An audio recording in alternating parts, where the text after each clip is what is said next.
தேசிய விருது பெற்ற ஒரு ஊடக கலைஞன். கல்யாணம் எப்படி, காதலா அல்லது பேசி செய்தா? கல்யாணம் தான். எங்க சந்திச்சீங்களா? அவன் நான் சந்திக்கல. நான் துபாய் சொல்லி அங்கே கூப்பிட்டு திருப்பி அங்கே ஒரு நல்ல ஒரு சம்பளத்தை மாற்றி எனக்கு ஒரு உயர் பதவியும் தந்து ஓகே ஓகே அங்கே நிகழ்ச்சிகளில் வந்து எனக்கும் கோல்டன் விசா எனக்கும் கோல்டன் விசா எனக்கும் கோல்டன் விசா எல்லாரும் சம்மதம் தெரிவிச்சனையா உங்கள்கிட்ட பக்கத்தில் இந்த பக்கத்தில். இந்த காணொளி உங்களுக்கு தகவல் பூர்வமாக இருக்கும்.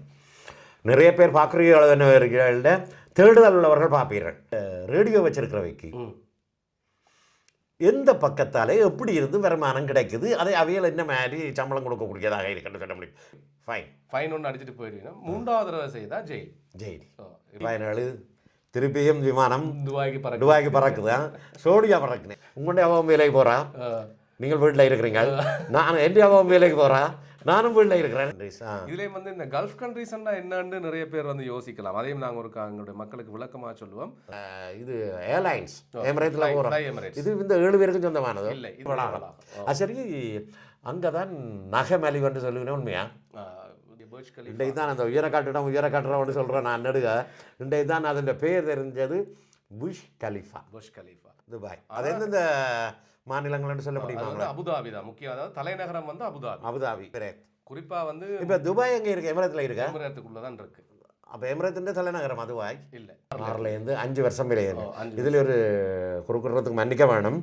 உங்களுக்கு இவ்வளவும் உங்களுக்கு தொழில் ரீதியாக உங்களோட வருமான ரீதியாக இப்போ பாருங்கள், நிறைய ரேடியோக்கள் எல்லாம் உலகம் முழுக்க இருக்குது. ஆனால் அதில் வேலை செய்கிறவர்களுக்கு எல்லாருக்கும் சம்பளம் வழங்கப்படுறதுன்றது நான் அறிக்கையில். அப்போ நீங்கள் இங்கேருந்து துபாய்க்கு பறக்க போகிறேன். அது எனக்கு தெரியாது. ஏன்னா எனக்கு வந்து பெரிய தகமைகள் ஒன்று வேணா. நான் படிப்பில் வந்து பெருசாக அந்த அளவுக்கு ஒன்று படித்து வரையில. அதுக்கு எனக்கு முதல் கிளாஸ் எடுத்தவர் வந்து மதிப்புக்குரிய திரு அப்துல் ஹமீத் ஐயா அவர்கள். ஐயா, நாங்கள் வானொலிகள் கேட்டுக்கொண்டிருக்க என்ன இரவு ஆகும். அந்த வானொலியிலே ஒரு கண்ணாடி மாதிரி இருக்கும். சரி, ஆரம்ப காலத்தில் இஷ்டம் இப்படி பூந்து வாபன் என்ன ஆறு நாதஸ்வரம் வாசிக்கிறேன், 6 முகலம் அடிக்கிறது தெரியுது. அதுக்குள்ள தெரியுது. 17 வயசுல வருது. ஏன் உண்ட வீட்டில் குடும்ப கஷ்டம் கலைச்சி விட்டு விட்டேன். அதுக்கு பிறகு எனக்கு A level வந்து ரத்மலான இந்து கல்லூரியில். நானும் ரத்மலான இந்து கல்லூரியிலே 1974ஆம் ஆண்டு படித்தேன். நான் அதையும் சொல்ல விரும்புகிறேன். நீங்கள் வந்து உங்களை கிழவனாக நினைக்கவில்லை, என்றுமே ஒரு இளைஞராகத்தான் நீங்கள் நினைக்கிறீங்க. அதனால ஒரு பேரை இப்படி வச்சிருக்கிறீங்கன்றது வந்து உண்மையிலேயே ஒரு வியக்க.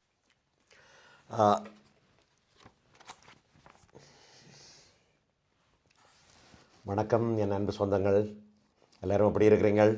நான் நல்ல சுகமாக இருக்கிறேன். இன்றைக்கு நாங்கள் வந்திருக்கிறது வந்து தேர் திருவிழாவிலேயே அவரை சந்திக்க விளைஞ்சனா நான் முடியலை. ஏன்னு சொன்னால் சரியாக நெருக்கமில்லோ.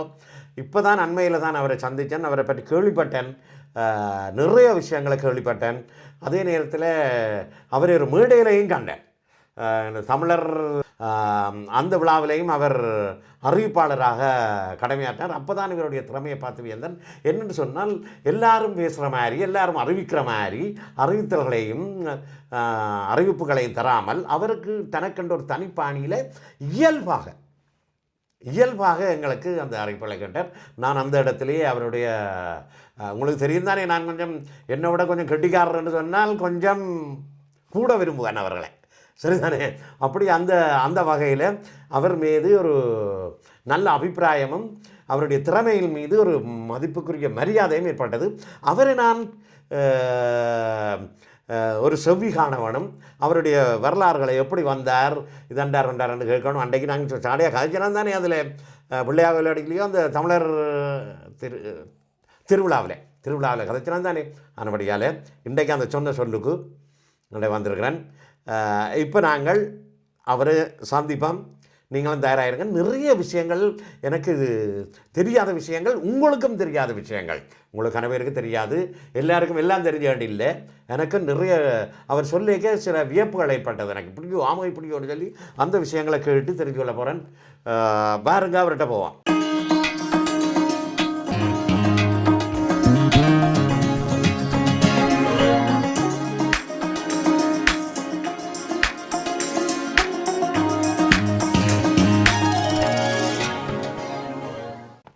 வணக்கம் கிரீஷ். வணக்கம் ஐயா. வணக்கம்.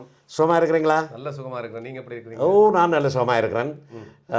இப்போ ஒரு அண்மை காலம்தான் நான் உங்களை சந்திச்சு நிச்சயமா அதன் மூலம் கேள்விப்பட்ட விஷயங்கள், அறிந்த விஷயங்கள் எனக்கு ஒரு பிரமிப்பை ஏற்படுத்திச்சு.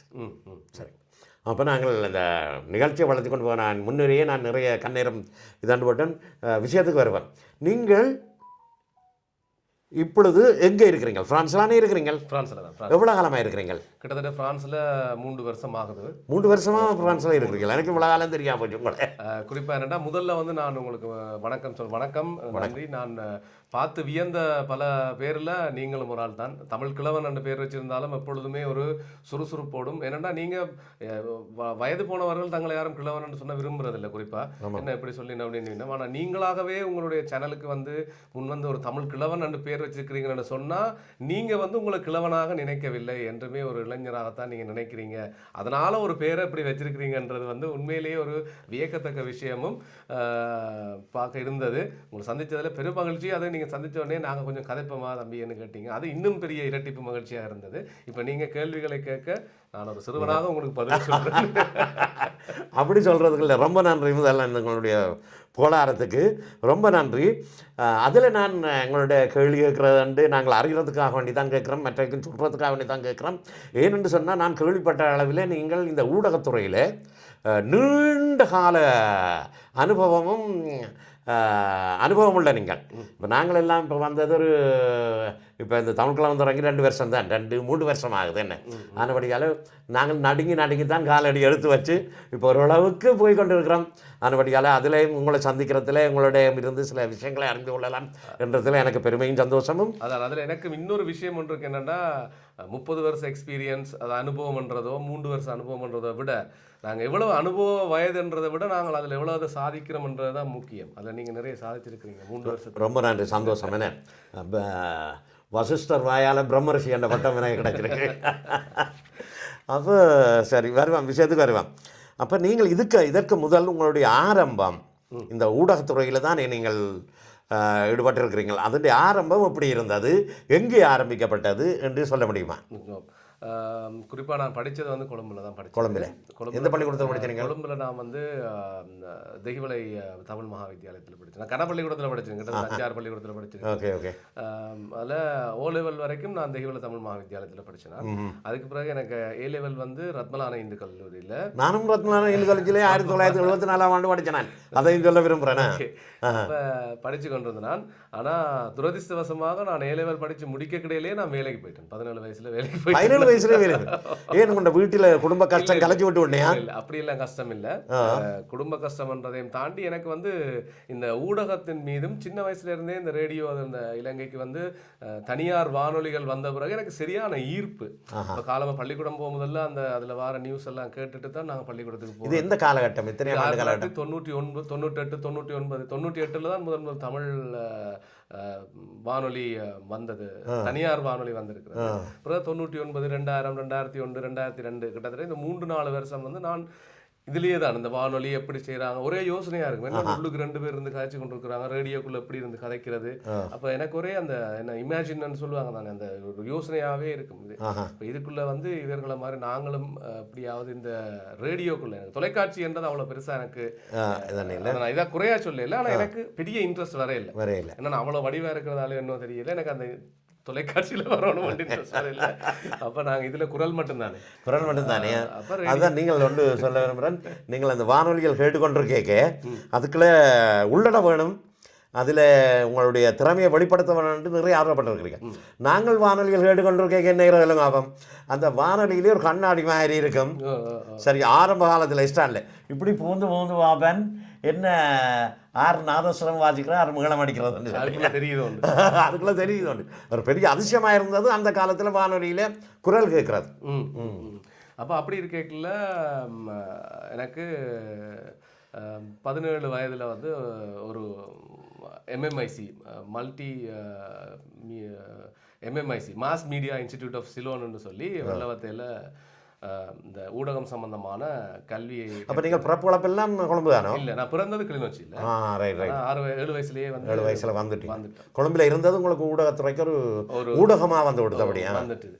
அப்போ அதில் வந்து என்னுடைய தாயாரின் உந்துதல்ல சரி அப்போ அதில் போய் படி என்று சொல்லி அப்போ அதில் போனால் எஸ்கே ரமேஷ் என்று சொல்லி ஒருத்தர் தான் அதை வந்து நடத்தினவர். அப்போ அங்கே வந்து பிரபலமான அறிவிப்பாளர்கள்.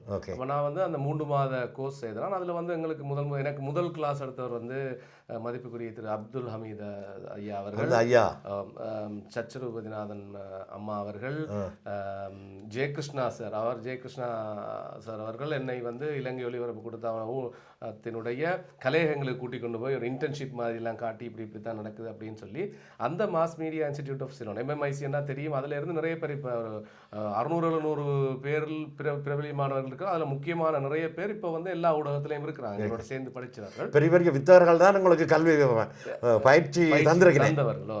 அப்போ உடனேயே வந்து எனக்கு வேலைக்கு போகிறதுக்கு ஒரு வாய்ப்பு கிடைத்தது. ஒரு தனியார் வானொலியில் வந்து நான் விற்பனை பிரிவுக்கு தான் நான் போனேன். ஏன்னா எனக்கு வந்து பெரிய தகமைகள் ஒன்று வேணா, நான் படிப்பில் வந்து பெருசாக அந்த அளவுக்கு ஒன்று படித்து வரையில. அதனால் வந்து நான் பயத்தில் என்ன செய்தேன், நான் நேராக எப்படி கேட்டால் எனக்கு எப்படி திரட்டி விட்டுருக்கணும். ஸோ அதனால் வந்து நான் விற்பனை பிரிவுக்கு போனேன். விற்பனை பிரிவுக்கு போன உடனே விளம்பரங்களை விற்கிறது, வானொலி தொலைக்காட்சி விளம்பரங்களை விற்கிறது, நிகழ்ச்சிகளை விற்கிறது. அப்படி போகும்போது ஏதோ ஒரு சந்தர்ப்பத்தில் வந்து அந்த தனியார் வானொலியில் வந்து எனக்கு பேசுகிறதுக்கு கிடைச்சிது. மைக்கில் ஒரு நிகழ்ச்சியில் பேசும்போது அந்த நிகழ்ச்சி பணிப்பாளர், அவர்கிட்ட பேர் சொல்லலாம், RP அபர்ணாசுதன். உடனே அவர் தான் நான் பணிப்பாளர். வந்து சொன்னார், தம்பி ஒன்று நல்லா இருக்குது, நீர் ரேடியோவில் விரும்பினா நீர் வந்து எங்களோட நிகழ்ச்சி இருக்கு வாரும், உங்களோட சர்டிஃபிகேட்டுகள் எல்லாம் கொண்டு வந்து தரமுன்னார். அப்போ நான் இந்த MMICலேயும் படித்தினான் சொன்னோன்னே உடனே எனக்கு வாய்ப்பு அந்த தனியார் வானொலியில் கிடைத்தது.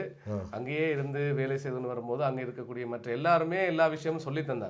முக்கியமாக நாங்கள் வந்து ஒரு ஒரு ஒரு கலையிலே ஒரு ப்ரொஃபஷனலில் வந்து முன்னோரணுமாக இருந்தால் ஏற்கனவே அதில் இருக்கிறாக்கள் வந்து சொல்லும் போது அது எல்லாத்தையும் உள்வாங்கணும்.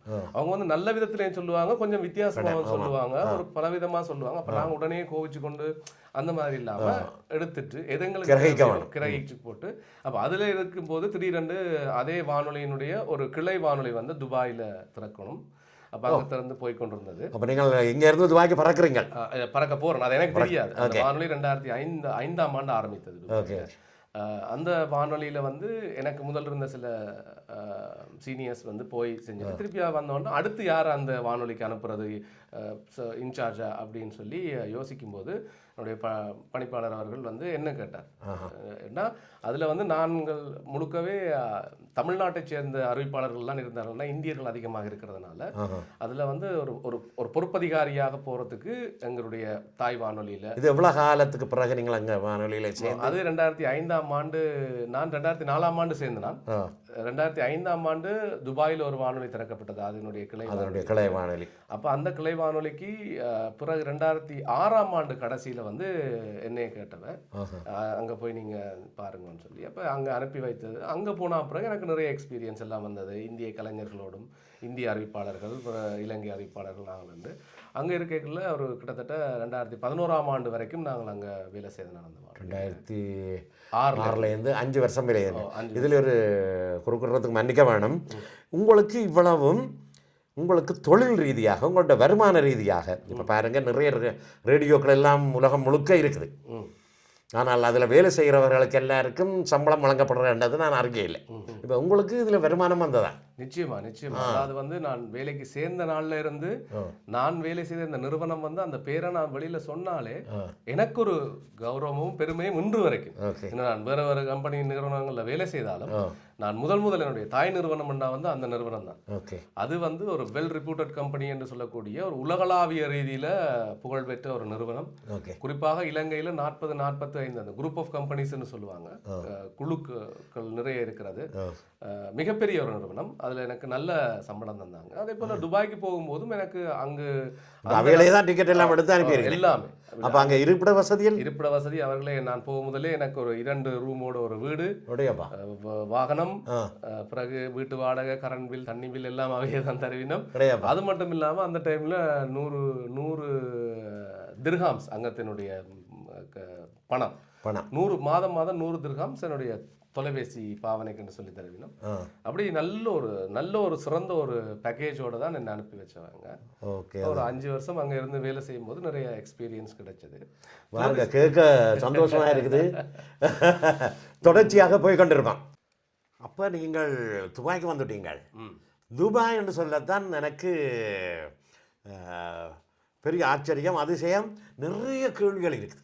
அது நான் இந்த என்னென்றால் பார்த்து பிரமிக்கிறது அந்த உயர்ந்த கட்டிடத்தையும், மற்றது என்னென்னு சொன்னால் அந்த ஏர்போர்ட். துபாயில் நான் வெளியில் போயில ஏர்போர்ட் வரை உள்ளுக்கு போயிருக்கேன். அம்மாடி, என்ன அழகான ஏர்போர்ட், என்ன பிரம்மாண்டம், சரியோ. ஆனால் என்னென்னு சொன்னால் இந்த அரபு நாடுகள் என்று சொல்லிக்க UAE, யுனைடெட் அரப் எமிரேட்ஸ், அது வந்து ஒரு நாடு தான். ஒரு நாடு, அரபு நாடுகள்ல ஒரு நாடு தான் UAE. அது வந்து யுனைடெட் அரப் எமிரேட்ஸ். குறிப்பா வந்து இப்போ துபாய் எங்கே இருக்கு? எமிரேத்தில் இருக்கு. எமிரேத்துக்குள்ள தான் இருக்கு. அப்போ எமிரேத்தின் தலைநகரம் துபாய் இல்லை. துபாய் வந்து வணிகத்தினுடைய தலைநகரம் என்று சொல்லலாம். அப்போ 7 நாடுகளோட வணிகத்தினுடைய தலைநகரம் இல்லை. குறிப்பாக வந்து UAE, யுனைடெட் அரப் எமிரேட்ஸ் என்று சொல்றது ஒரு 7 மாநிலங்களை கொண்ட ஒரு நாடு. அதில் ஒரு மாநிலம் தான் துபாய். அது எந்தெந்த மாநிலங்கள் சொல்ல முடியுமா? அபுதாபி தான் முக்கியம். அதாவது தலைநகரம் வந்து அபுதாபி. ஐக்கிய அமீரகம் என்று தமிழ்ல சொல்லுவோம். ஐக்கிய அமீரகம். அதுல வந்து அபுதாபி வந்து ஒரு மாநிலம், முக்கியமான மாநிலம், மிகப்பெரிய பரந்த பரப்பு. அங்கிருந்து வரக்கூடியவர் தான் இந்த 7 மாநிலங்களுக்கு உரிய ஒரு தலைவராக இருப்பார். பிரசிடென்ட் இருப்பார். அபுதாபியில் இருக்கிறவர். மிக செல்வ செழிப்பு வாய்ந்த ஒரு மாநிலமாக அது இருக்கும். ஆனா அவைக்கு தனி போலீஸ் இருக்கும், தனி எல்லாமே தனியே தான். எல்லா மாநிலங்களுக்கு 7 மாநிலங்களுக்கு எல்லாமே தனித்தனியே தான். 7 அரசர்கள் இருப்பார்கள். 7 அரசர். அரசாட்சி தான் அங்க ஃபுல்லா நடக்கும். அப்ப குடுக்கல் வாங்கல் எல்லாம் காசுகள், காசு வந்து ஒரே காசு தான். ஒரே காசு. திர்ஹாம்ஸ் என்று சொல்றது. என்னன்னு சொல்றது? திர்ஹாம்.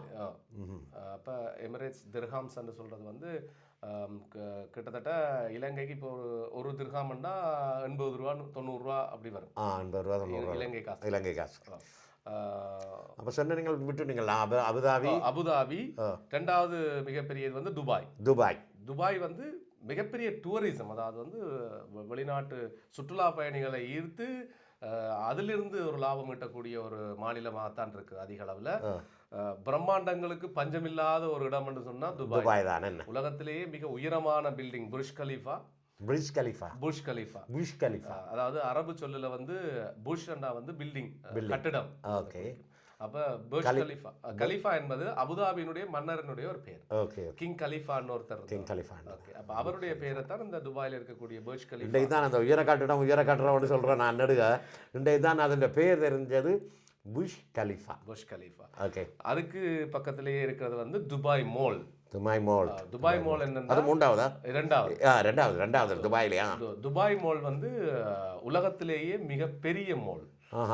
அந்த மால்ல வந்து இல்லாத கடைகள் இல்லை. அது பார்க்குறேன்னா ஒரு நாள் ஃபுல்லாக வேணும். பெரிய வளாகம், என்ன பெரிய வளாகம். சரி, அங்கே தான் நகை மலிவுன்னு சொல்லுவீங்க, உண்மையா? துபாய் மட்டும் இல்லை, நார்மலாக வந்து எல்லா கல்ஃப் கண்ட்ரீஸ்லையுமே நகை மலிவு. நகை வந்து சுத்தமான நகை கிடைக்கும், கலப்பில்லாத நகை கிடைக்கும். அப்படி போட்டிருக்க பளிச்சன் அப்படியே தெரியும். நான் ஒரு விஷயத்தை உங்களை அவதானித்தேன். நீங்கள் அந்த உங்களுடைய அந்த ஊடகத்துக்குள்ள நுழையிறீங்களோ, அந்த கதையை கேட்டுக்கொண்டிருக்கீங்க, உங்களோட கண்கள் வந்து ஒரு மினுங்கி ஏதோ கண்ணீர் வர மாதிரி அல்ல, அதில் ஒரு வெளிச்சம் தெரிஞ்சது. நிச்சயமா வந்து அந்த வாழ்க்கைன்றது வந்து என்ன சொல்றது, அது திருப்பி வருமானது தெரியாது. இருந்தாலும் நிறைய எக்ஸ்பீரியன்ஸை கொடுத்த ஒரு வாழ்க்கையா இருந்தது. சரியா, ஒரு காதலித்து வாழ்ந்த ஒரு வாழ்க்கை அந்த நகரத்தோட சேர்ந்து அப்படின்னு சொல்லலாம். ஆக இப்ப ரெண்டாவது நான் சொல்லிட்டேன் அபுதாபி, துபாய். மூன்றாவது வந்து ஷார்ஜான்றது வந்து நிறைய பேருக்கு தெரியும். அது வந்து நிறைய சட்டத்திட்டங்களோட வாழக்கூடிய இதுல முக்கியமா சொல்லணும், இந்த எமிரேட்ஸ் வந்து மிக மிக பாதுகாப்பு நிறைந்த நாடு. பாதுகாப்பு 100% அங்கே கிடைக்கும். எமிரேத் என்று சொல்லியிருக்கிறான், அதான் எமிரேத். 7 சேர்ந்து தான் எமிரேட். அந்த நாங்கள் இது ஏர்லைன்ஸ் எமிரேட்ல போகிறோம். இது இந்த 7 பேருக்கு சொந்தமானது இல்லை, இது துபாயினுடைய உத்தியோகபூர்வ ரைட் ரைட் ரைட் ஓகே. அபுதாபியினுடையது எத்திஹாட்னு சொல்லுவார்கள். கோல்ஃப் ஏர் இருக்குது. இல்லை, ஷார்ஜாவினுடையது வந்து ஏஆர் அரேபியான்னு சொல்லுவாங்க. ஏர் அரேபியான்னு சொல்லுவேன். அப்படி வந்து தனித்தனி மாநிலங்களுக்கு ஏற்ற மாதிரி தங்களுடைய அப்போ கோல்ஃப் வந்து கல்ஃப் ஏர் வந்து ஒமானினுடையது. ஓமான் நாட்டு. Okay okay. அதான் இருக்கு மேடம், எனக்கு சந்தேகமாக தான் இருக்கு. ஆனால் கல்ஃப் ஏர் வந்து ஒமான். சரி, ஒன்று இருக்க கமெண்ட்ஸ் பாக்ஸில் போடுங்க. ஓகே. அப்போ 4வது வந்து பெரிய ஸ்டேட் வந்து ராசல் கைமான்னு சொல்லி ஒரு ஸ்டேட் இருக்கு. அது வந்து ஓமான் நாட்டினுடைய பார்டர், ஒரு பெரிய மலை இருக்கு. அப்போ அந்த ராசல் கைமாவில இருந்து அந்த மலையை கடந்து அங்கால போனால் ஓமான் நாட்டுக்குள்ளே போயிடலாம். அப்போ பாதை வழியாக ஒரு 2-3 மணி நேரத்துக்குள்ளே நீங்கள் ஓமானுக்குள்ளே போயிடலாம். அங்கால அந்த மலையை கடந்து வாகனங்களை போகும்போது ரொம்ப அழகா இருக்கும். 5வது வந்து அஜ்மான் என்று சொல்லி ஒரு 5வது அஜ்மான். 6வது உம்மல் குயின். 7வது ஃபுஜேரா. 7வது ஃபுஜேரா. 7 மாநிலங்களின் அரசாட்சி UAE, யுனைடெட் அரப் எமிரேட்ஸ். தமிழில் ஐக்கிய அமீரகம். ஐக்கிய அமீரகம். ஓகே. இது எங்களுக்குள்ள பெரிய கேள்வியாக உங்களுக்குள்ளேயும் இருந்திருக்கும். என்ன பெரிய கேள்வியாக இருந்தது அந்த வளைகுடா நாடுகள். என்ன வளைகுடா நாடுகள், கல்ஃப் கண்ட்ரிஸ். இதுலேயும் வந்து இந்த கல்ஃப் கண்ட்ரிஸ்ன்னா என்னன்னு நிறைய பேர் வந்து யோசிக்கலாம். அதையும் நாங்கள் ஒரு எங்களுடைய மக்களுக்கு விளக்கமாக சொல்லுவோம். இதில் வந்து முக்கிய 7 நாடுகள் இருக்கிறது. 7 கல்ஃப் கண்ட்ரிஸ்ன்னு சொல்லுவாங்க. அதில் ஒன்று வந்து Bahrain, Kuwait, Iraq, Oman, Qatar, 6வது சவுதி அரேபியா, 7வது யுனைடெட் அரப் எமிரேட்ஸ். இந்த நாடுகள்லாம் 7 வளைகுடா நாடுகள்னு சொல்றது. 7 அரேபியன் கல்ஃப் சொல்றோம். மத்திய கிழக்கு நாடுகள்ன்றதும் அதுதான். ரைட். அப்போ இந்த நாடுகளில் வந்து இருக்கக்கூடிய அந்த வளங்கள் எல்லாமே வந்து ரொம்ப அதிகமாக, எண்ணெய் வளங்கள்லாம் அதிகமாக இருக்கிறது. அதில் நிறைய பேர் வந்து இங்கே வெளிநாட்டுக்கு, நான் இப்போ ஃப்ரான்ஸுக்கெல்லாம் வந்த அப்புறம் ஃப்ரான்ஸ், ஜெர்மனில எல்லாம் என்னுடைய நண்பர்களை சந்தித்து பேசும்போது சொல்லுவாங்க, அஜிஜோ துபாய்க்கு போகிறது சரியான, அவங்க போனால் கையை வெட்டுவாங்க, காலை வெட்டுவாங்க. அது ஒன்றுமே கிடையாது. அப்படி ஒன்றுமே இல்லை. அப்படி பயப்படாதீங்க, குற்றம் செய்யாதீங்க. அதுக்காக. ஆனால் என்ன, இப்போ இங்கே இப்போ சில இடங்களில் பார்த்துருக்கணும், இப்படி நடந்து போய் டக்குன்னு துப்பிட்டு போவினோம். அப்போ அங்கெல்லாம் அது செய்யலாம். அங்கே வந்து எல்லா இடமும் கேமரா இருக்கு. இப்போ நீங்கள் இப்போ ஒரு பார்க்லேயோ ரோட்லேயோ நீங்கள் எச்சில் துப்புறீங்களா இருந்தால் நீங்கள் எங்கே இருந்தாலும் போலீஸ் உடனே வரும். முதல்ல உங்களுக்கு ஒரு வார்னிங் ஒன்று தெரியும், ஒரு எச்சரிக்கை. இது நீங்கள் வெளிநாட்டுக்காரரா, இந்த நாட்டில் இப்படியெல்லாம் செய்யக்கூடாது, இங்கே இப்படி ரூல்ஸ் இருக்குன்னு சொல்லி கொடுப்பாங்க. தாண்டி 2வது தரம் செய்தால் மன்னிப்பு கிடையாது, ஃபைன் ஒன்று அடிச்சுட்டு போயிடுவீங்க. 3வது தடவை செய்தால் ஜெயில். எப்படி பாருங்க. ஆனால் குற்றம் செய்தால் அங்கே உடனடியாக தண்டனை கிடைக்கும். உடனடியாக தண்டனை கிடைக்கும். இங்கே இந்த எங்கிட்ட இலங்கையிலும் சரி, இந்தியாவிலையும் சரி, ஐரோப்பிய நாடுகளும் சரி, குற்றம் செய்து கொண்டு வெயிலில் வந்துடுவேன் வெளியிலேனே. அவைக்கு பேருந்து வழக்கு எப்போ தண்டனை அடுத்த அரசாங்கம் வந்துடும், பேருந்து தாப்பிடலாம். அரசியல் வேண்டாம், தொடர்ச்சியாக வரலாம். அப்போ அங்கே வந்து அவ்வளவு சுத்தமாக இருக்கிறதுக்கும் அந்த பாதுகாப்புக்கும் இந்த அவர்களுடைய ரூல்ஸ் தான், அவர்களுடைய அந்த இதுதான். ஆனால் நீங்கள் சுதந்திரமாக அங்கேயும் போகலாம், அங்கேயும் வரலாம். நீங்கள் துபாய்க்கு போகலாம். நீங்கள் இப்போ துபாயின் வீசா எடுத்தீங்கன்னு சொன்னால், இப்போ வீசாக்கள் கூட அந்தந்த மாநிலங்கள்ல இருந்து நீங்கள் எடுக்கலாம். தனித்தனியாக எடுக்கணுமா? இல்லை, அரசு ஒரே இதுதான். இப்போ நீங்கள் துபாயிலிருந்து ஒரு எமிரேட்ஸ் வீசா எடுக்கிறீங்களா இருந்தால் நீங்கள் எந்த ஒரு இடத்துக்கு அபுதாபியில் போய் இறங்கி துபாய்க்கு போகலாம், அல்லது ஷார்ஜாவில் இறங்கி போகலாம், அல்லது துபாயில் இறங்கிட்டு நீங்கள் அபுதாபிக்கு போகலாம், ஷார்ஜா போகலாம், துபாய்க்கு சுற்றலாம், ரசல் கைமா போகலாம். இந்த 7 இதுக்குள்ளே நீங்கள் போய் வரலாம், எல்லாம் செய்யலாம். உங்களுக்கான அத்தனை விதமான உங்களுடைய தேவைகளையும் வந்து அந்த ஒரு என்ன சொல்றது, சுண்டு விரல்ல தீர்த்து வைப்பார்கள் எல்லாமே இருக்கு. கேட்க நிறைய ஆச்சரியமாகவும் சந்தோஷமாகவும் இருக்குது. இப்படியான ஒரு நாடு, இந்த இப்படியான ஒரு நாடுகளில் நாங்கள் இல்லையேன்றது கொஞ்சம் வேதனையாகவும் இருக்குது. ஆனால் இருக்கிற நாட்டில் இருக்கிறோம். எங்களுடைய இலங்கை தமிழர்களாக இருக்கட்டும், இலங்கையிலேருந்து நிறைய பேர், இஸ்லாமிய நண்பர்கள் நிறைய பேர் இருக்கிறாங்க. மட்டக்களப்பு, கல்லடி பக்கத்தை சேர்ந்தவர்கள், ஒலிவில், இந்த ஊரை சேர்ந்தவர் நிறைய பேர் பெரிய பெரிய பதவியில் எல்லாம் இருக்கிறார்கள். அது மட்டும் இல்லாமல் ஆனால் இவங்களுக்கு நேஷனாலிட்டி எல்லாம் இருக்கா? நேஷனாலிட்டி யாருக்குமே இருக்கு, பிரஜா உரிமை கிடையாது. இத்தனை வருஷம் இருந்தாலும் பிரஜா உரிமை என்பது அந்தந்த நாட்டுக்காரருக்கு தொடர்ச்சியாக விசா கொடுத்து கொண்டே இருப்பேன். என்ன ஒரு பெரிய தொழிலதிபராக இருந்தாலும் நீங்கள் இவ்வளவு கோடிகளில் வச்சிருந்தாலும் நிறைய சொத்து பத்துகள் வேண்டி வச்சிருக்கலாம். ஆக 10 வருஷ விசா வந்து தருவீங்க, கோல்டன் விசா. ஓகே, இப்போ எங்களுக்கு இமிகிரேனுக்கு தர மாதிரி 10 வருஷம் விசா கொடுப்பாங்க. கோல்டன் விசான்னு சொல்ல தான் இப்போ மம்முட்டிக்கும் கமலஹாசனுக்கும் கொடுத்தது. ஓகே. அப்போ 10 வருஷத்துல போய் போகலாம், வரலாம். அந்த மாதிரி. ஓகே. எனக்கும் கோல்டன் விசா வந்துருக்கு கனடாவுக்கு 10 வருஷத்துக்கு வந்துருக்கு. போகலாம். நன்றி. துபாயில் வந்து நான் வேலைக்கு போனது 2007ஆம் ஆண்டு. போனான். 2007 இருந்து 2011 ஆண்டு வரைக்கும் அந்த வானொலியில் வேலை செய்தான். 4 வருஷம் 5 வருஷம் 5 வருஷம். அதில் வந்து திடீரென்று பல நாடுகள்லையும் ஒரு 2009 ஆண்டு ஒரு எக்கனாமிக்கல் கிரைசஸ் என்று சொல்லி ஒரு நெருக்கடி வந்தது. அந்த நெருக்கடி பொருளாதார நெருக்கடி. அந்த பொருளாதார நெருக்கடியில் வந்து கல்ஃப் கண்ட்ரியில் நிறைய நாடுகள் கஷ்டப்பட்டது.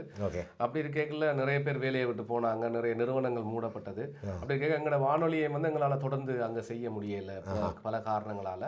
அப்போ அந்த 2009 ஆண்டு அந்த நெருக்கடி வந்து ஒரு 2 வருஷம் வரைக்கும் போனோம். 2011 வரைக்கும் செய்து பார்த்தோம், ஆனால் சரி வர இல்லை.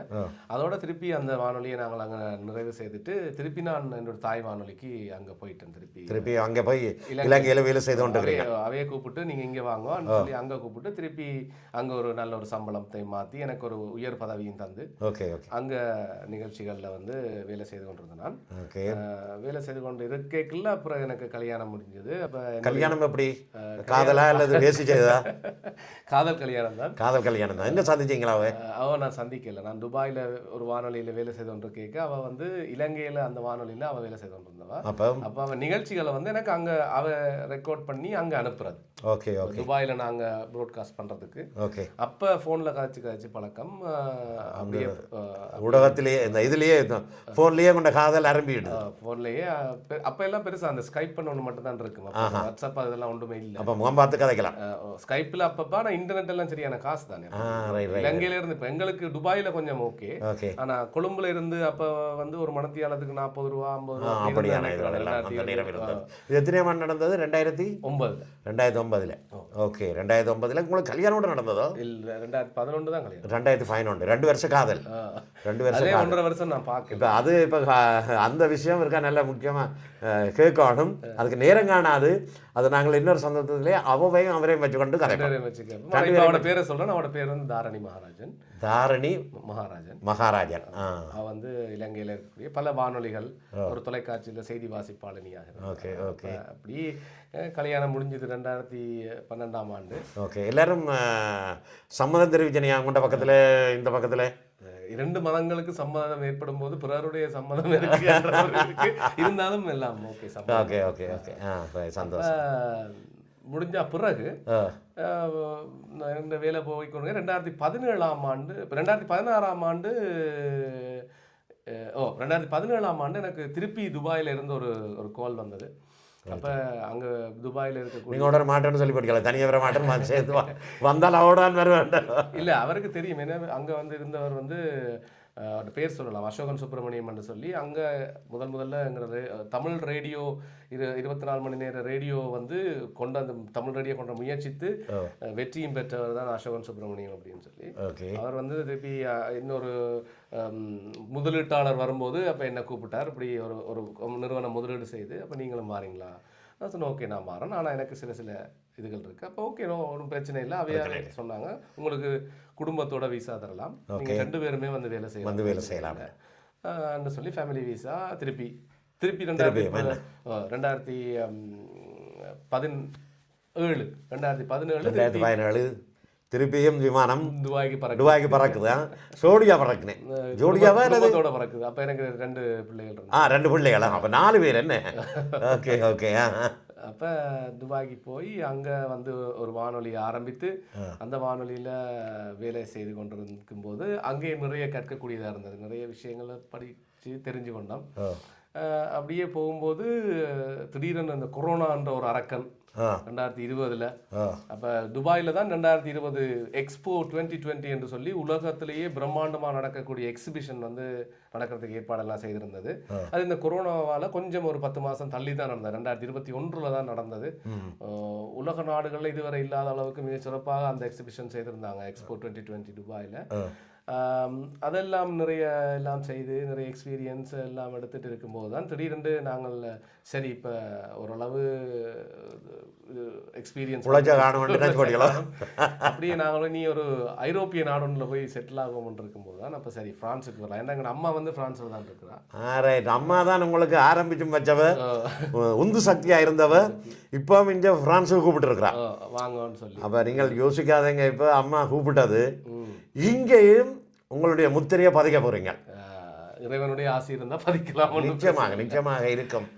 அதில் உங்களோட முயற்சி அதில் இருந்தால் நிச்சயமாக வெற்றி கிடைக்கும். ஏன்னா உங்களோட அனுபவம் இருக்கு. அதுதான் ஏன்னா எங்களுக்கு இங்கே ஈஸியாக வரக்கூடியதாக இருந்ததுன்னா நாங்கள் துபாயில் வேலை செய்த எங்கள் நிறுவனம் வந்து விசா வழங்குனர் வந்து அரசாங்கத்தினுடைய வானொலியில் தான் நான் வேலை செய்தேன். அப்போ உங்களுக்கு விசா கிடைச்சி விடுச்சு? எனக்கு நார்மலாகவே முதலொருக்கா வந்துட்டு போனேன்.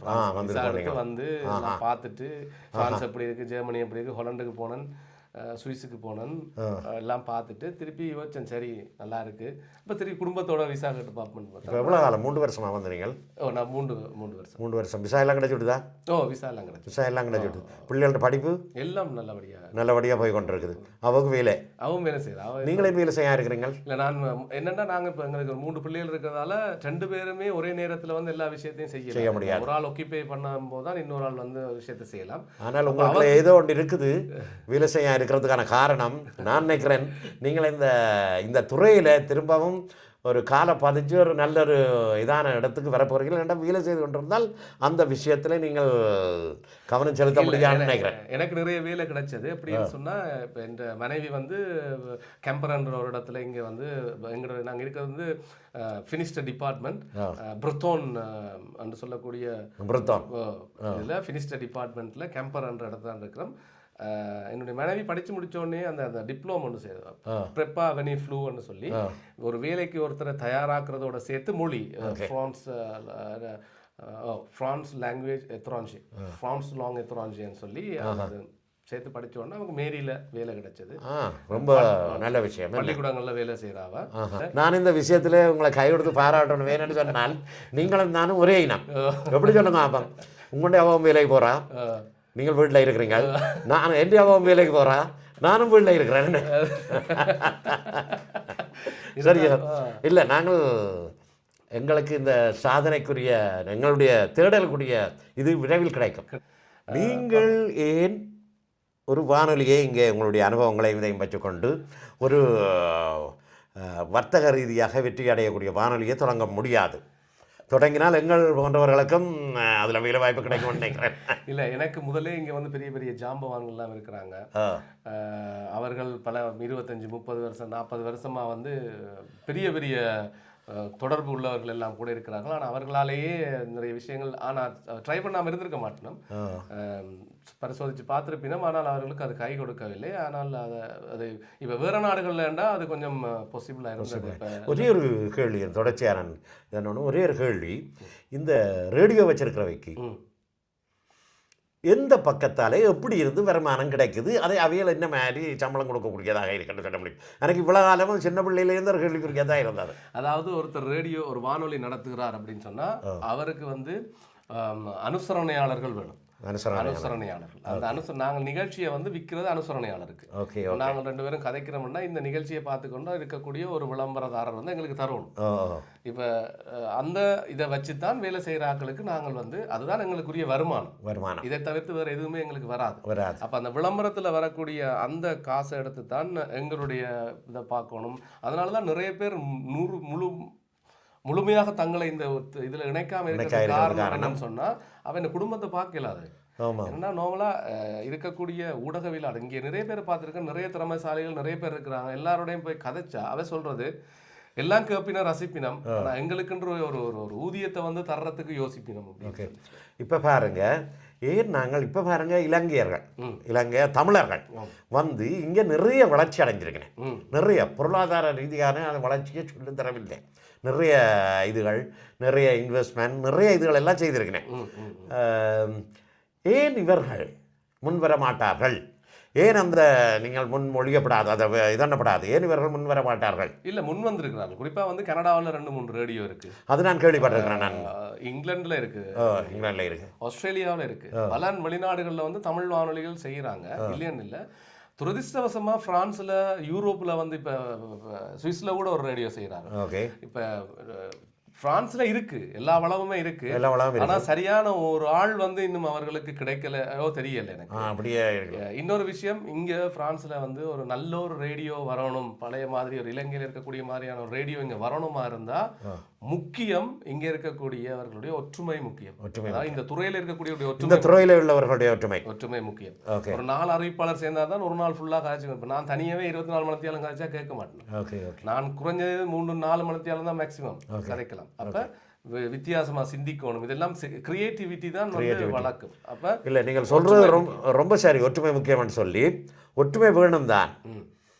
இந்த 4 பேர் சேர்ந்து செய்கிறத விட தனியொரு ஆள் செய்கிறது விசேஷமாக இருக்கும்னு நினைக்கிறேன். அவர் அந்த 4 பேரில் 40 பேருடைய அனுசரணைகளை பெற்றுக்கொள்ளலாம். அதனால் ஏன்னு சொன்னால் கொஞ்சம் எங்களுடைய இதுகளை 4 பேர் சேர்ந்து செய்கிற கஷ்டம். அதான் இல்லை, ஒரு ஒரு ப்ரொஃபஷனலாக வணிக ரீதியாக நீங்கள் செய்யக்குள்ள வந்து இப்போ நாங்கள் வந்து ஒரு நம்பிக்கையை கொடுக்கணும். இப்போ நிறைய பெரிய பெரிய கடைக்காரர் எல்லாம் இருக்கணும். இப்போ பிரான்ஸ்லயே பெரிய பெரிய தொழிலதிபர்கள் எல்லாருமே இருக்கணும். நிறைய காசும் வச்சிருக்கணும். அந்த காசை என்ன செய்யறன்னு தெரியாம ஆனா இவன்கிட்ட இதை கொடுத்தா இவன் இதை சரியா இவன் யூஸ் பண்ணுவானா, அல்லது ஏற்கனவே வந்து 9ஓட சேர்த்து இவனும் 10 இருப்பானா, அதுதான் அவைக்கு யோசனை. அவைக்கு நம்பிக்கை வரணும். இல்லை, அது நம்பிக்கை வர வேணும். என்னென்னு சொன்னால் நீங்கள் யோசிக்காமல் இறங்கலாம். ஏனென்று சொன்னால் இவருடைய அனுபவமும் இவர் வேலை செய்த இடங்களும் வந்து ஒரு பெரிய இடங்கள், அதில் இருவர் இருந்த பொறுப்பும் பெரிய பொறுப்பு. அப்படியான பொறுப்பில் இருக்கிற நீங்கள் வந்து இங்கே வந்து இதை செய்யாமல் இருக்கிறது ஒரு பெரிய ஊடகத்துறைக்கு செய்கிற ஒரு பெரிய துரோகம். ஊடகம் அம்மா உங்களுக்கு ஒரு ரேடியோ பைத்தியம்னு சொன்னேன். பெரிய அந்த காணிகளில் போய் வேலை செய்யக்கையும் கொள்ளையக்கையும் சவுண்டு 6 வட்டி ரேடியோ போட்டுட்டு அந்த ஊரில் அந்த காணி அக்கம் பக்கத்து காணிக்காரர் எல்லாருக்கும் அந்த சவுண்ட் கேட்கக்கூடியதான் இதான்னு சொன்னான். அந்த இதில் இருந்து உங்களுக்கு வந்திருக்கலாம். நான் சொல்கிற அந்த விஷயம் வந்து முக்கியமாக தமிழ் கிழவன் உங்களுக்கு ரொம்ப ரொம்ப நன்றி. நாங்கள் வந்து ஒரு ஊடக சந்திப்பில் தான் முதல் சந்திச்சிருந்தோம். அன்றைக்கே நீங்கள் சொல்லிட்டீங்க உங்களோட கதைக்கு சொல்லிட்டேன். ஸோ நீங்கள் வந்து ஒரு மிகப்பெரிய ஒரு புகழோட இங்கே இருந்து என்னை போல ஒரு அணில் குட்டி மாதிரி இருந்தேன். அணிலே போன்னு சொல்லாமல் அணிலே ஓடிவான்னு சொல்லி கூப்பிட்டு இந்த ஒரு செவ்வியை கண்டதுக்கு வந்து மிக்க நன்றி. ரொம்ப ரொம்ப சந்தோஷம். வேறு என்ன, நாங்கள் உங்களோட நிறைய காட்சி கொண்டிருக்கலாம். எனக்கு இது இந்த நேரம் தான் கூடிவிடுமென்ற ஒரு பயம் இருக்குது. மற்றபடி இன்னொரு நாளைக்கு நாங்கள் ஆறுதலாக இருந்து கதைப்போம். மற்ற உங்களுடைய மனைவி அவள் உங்களுக்கு எப்படி இது தாரா? மனைவி தான் நிறைய ஊக்கம். நான் சில நேரத்தில் நான் வந்து கொஞ்சம் அந்த யோசிக்கிறது கூட கொஞ்சம் சில நேரம் கொஞ்சம் ஃபெடப் ஆயிடுவேன். விடு தேவையில்லை அண்டு சில நேரம் இந்த 0க்கு வந்துடுவேன். வேணாம் இதெல்லாம் அப்பாவை வருவா எதையாவது எடுத்துக்கொண்டு சில நேரம் கொண்டு வந்து இதை காட்டுவா. இன்றைக்கு இந்த மிதுன ராசிக்கு வந்து இதை செய்வோம். அந்த நம்பிக்கை பெரிய நம்பிக்கை இல்லை, ஒரு ஒரு ஒரு மோட்டிவேஷன் நீங்கள் கொடுத்து வச்சீங்க. உங்களுடைய அம்மா அப்படி, உங்களுடைய மனைவி அப்படி இதாண்டது. அதே மாதிரி தான் எனக்கும் என்றால் தான். ஸோ அவர்கள் சொல்றதை கேட்டாலும் சில நேரங்களில் வந்து நிறைய விஷயங்கள் சிந்தனை அந்த மாதிரி சிந்தனை. அப்போ வந்து அவர்களுடைய பங்களிப்பு தான் கூட. நான் வந்து எல்லாம் செய்வன் கதைப்பன் அந்த ஒரு இதுகள். ஆனால் கொஞ்சம் இந்த அதுக்காகவே நிறைய பேரோட பேசி நாங்கள் ஒரு யூடியூப் சேனல் துவங்கி இருக்கிறேன். இப்போ இந்த பிறந்த நாள்னு எனக்கே தெரியாமல் ஒரு யூடியூப் சேனல் எனக்காக திறந்தோம். நான் வேணாம்னு சொன்னீங்களா? ஆனால் திறந்து இப்போ செய்து கொண்டு இருக்கிறோம். கிட்டத்தட்ட 2 மாசத்துல ஒரு 400-500 பேர் வந்து எங்களை வந்து. அப்போ உங்கள்கிட்ட அந்த யூடியூப் சேனலுக்கு என்ன பேர்? யூரோப் தமிழ் விஷன் என்று சொல்லி. Europe Tamil vision. அதை நீங்கள் மறக்காமல் சப்ஸ்கிரைப் பண்ணி, என்னோட சப்ஸ்கிரைபர்ஸ் இருந்தாலும் நீங்கள் தானே, ஏன்னால் நீங்கள் சப்ஸ்கிரைப் பண்ணால் அவரால் நிறைய விஷயங்களை தந்து கொள்ள முடியும். என்ன நிறைய இருக்கவேட்டேன் அவர்கிட்டையும் இல்லை, அவர்கிட்டையும் இருக்குது. நான் அங்கே பார்த்தேன். அவர் விசிட்டிங் கார்டு வச்சுருக்குறா. அதே இருந்து எல்லார்ட்டையும் கொடுக்குறா சப்ஸ்கிரைப் பண்ணுங்கன்னு சொல்லி. அப்போ தான் எனக்கு எந்த ஆளுடைய ஞாபகம் வந்தது. அப்போ உங்களை பற்றி அவள் எனக்கு சொன்னவா அப்படி வந்திருக்காரு விட்டோன்னு எடுத்துக்க. அவள் ஒரு நிகழ்ச்சிக்கு தொகுப்பாளராக வந்தவா. ஒரு நிகழ்ச்சி நடந்தது, அதுக்கு நீங்களும் வந்துருந்தீங்கன்னு சொல்லி அப்போ தான் முதல் உங்களை கண்டு கதைச்சான்னு. அப்போ தான் சொன்னவா ஒரு இத்தனை வயசுலேயும் ஒரு கம்பீரமாக அவ்வளவு இறங்கி செய்யுதுன்றது சும்மா இல்லை ன்றது உங்களுக்கு உண்மையிலேயே அந்த வார்த்தையால் சொல்லி நாங்கள் சும்மா இதுன்றதை விட உண்மையிலேயே மனப்பூர்வமாக வந்து அந்த வாழ்த்துக்களை நாங்கள் உங்களுக்கு சொல்கிறோம். தொடரணும் இன்னும் நீங்கள். ரொம்ப சந்தோஷம், ரொம்ப சந்தோஷம். வேறு என்ன, நாங்கள் சில நேரங்களில் இன்னொரு இதில் அவரை சந்திப்பேன், அவரை இல்லை அவையும் சேர்த்து சந்திப்போம், நிறைய கதைப்போம் என்று சொல்லிக்கொண்டு விடைபெறுகிறேன். இந்த காணொளி உங்களுக்கு தகவல் பூர்வமாக இருக்கும். நிறைய பேர் பார்க்குறீர்கள தேடுதல் உள்ளவர்கள் பார்ப்பீர்கள். தேசிய விருது பெற்ற ஒரு ஊடக கலைஞன் அப்படின்னு தான் சொல்ல வேணும். என்ன ஒரு பெஸ்ட் ரேடியோ ட்ராமா ப்ரொடியூசர், அதாவது வானொலி நாடக தயாரிப்பாளர், சிறந்த வானொலி நாடக தயாரிப்பாளர். சரியோ, ஆனபடியால் இதை நீங்கள் பார்த்துட்டு மற்றவர்களுக்கும் எடுத்து சொல்லுங்கள், லைக் பண்ணுங்கள், ஷேர் பண்ணுங்கள். அதான் மற்றவர்களுக்கும் எடுத்து கொடுக்க சொல்லி முதல் பார்க்குறதா இருந்தால் சப்ஸ்கிரைப் பண்ணுங்கள். என்னுடையதை மாத்திரமில்லை, அவற்றையும் பார்த்து சப்ஸ்கிரைப் பண்ணி அவரையும் கொண்டு வாருங்க. இங்கே அவர் ஒரு நல்லொரு வானொலியை இங்கே தருவார் என்ற நம்பிக்கை எனக்கு இருக்குது என்று கூறிக்கொண்டு விட வருகிறேன். நன்றி. அடுத்த காணொளியில் சந்திப்போம்.